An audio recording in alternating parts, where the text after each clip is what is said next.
மகாதேவபுரா என்று ஒரு சட்டமன்ற தொகுதி, சீர்காழி சட்டமன்ற தொகுதி மயிலாடுதுறை பாராளுமன்ற தொகுதியில் இருப்பது போல பெங்களூரு என்ற நேற்றைய பெங்களூர் இன்று பெங்களூர் அதனுடைய மத்திய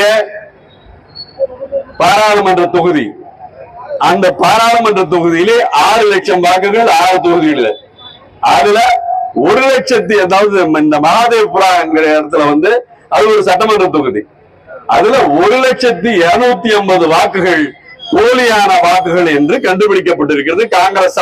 காங்கிரஸ் தலைவர் ராகுல் காந்தி அவர்கள் சந்தேகத்தின் பேரிலே அமைத்து விசாரணைக்கு அனுப்பிய குழுவால் கண்டுபிடிக்கப்பட்டது. எப்படி கண்டுபிடிச்சாங்க? ஏற்கனவே இருந்து பல முறை கேட்டு பார்த்தாங்க.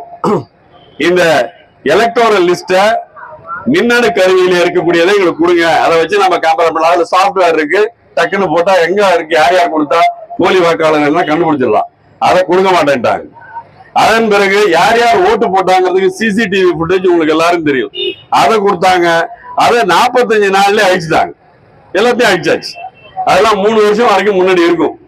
இது வந்தோடனே இதை ஒழிச்சுட்டாங்க. அதன் பிறகு போய் பாத்தீங்கன்னா ஒவ்வொரு 1 லட்சம் ஓட்டுல முதல்ல 5 அந்த பண்ணிருக்காங்க.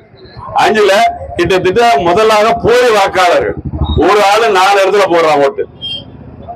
ஒரே ஆளு 4 இடத்துல போடுறான். அதை அவங்க கொடுத்த அரசு அங்க தேர்தல் ஆணையம் கொடுத்த PDF காப்பீஸ் ஒரு சட்டமன்றத்தை சீர்காழி சட்டமன்றம் எடுத்தீங்கன்னா அடுக்குனீங்கன்னா கிட்டத்தட்ட பெரிய அளவுல வரும். இந்த அவ்வளவு ஓட்டுகளையும் அந்த ஒரு பாராளுமன்ற மொத்தத்தையும் எடுத்து வச்சுக்கிட்டு இந்த சட்டமன்ற தொகுதிக்கான ஒரு ரூம் பூரா அடுக்கி வச்சு அதுல இருந்து 6 மாதம் ஆராய்ச்சி செய்து கண்டுபிடிக்கிறாங்க. போய் ஒரு அட்ரஸ்ல இருக்காங்களா இல்லையான்னு பார்க்கும் போது ஒவ்வொருத்தரும் 4 கிலோ போட்டிருக்கான் ஓட்டு. அதே மாதிரி அடுத்தது இன்னொரு இடத்துல அட்ரஸே கிடையாது. அப்பா பேர் என்னன்னா XYABCDன்னு வருதுங்க. அப்பா பேர் எங்கேயாவது இருந்திருக்கு பாத்துறீங்களா? மாதிரி அதுக்கு கூட கிடையாது. திருட தெரிஞ்சா திட்ட தெரியும், அப்படியும் கிடையாது. அதையும் பண்ணி கிட்டத்தட்ட அதே மாதிரி ஒரு குறிப்பிட்ட ஒரு 10,000 வாக்குகள்.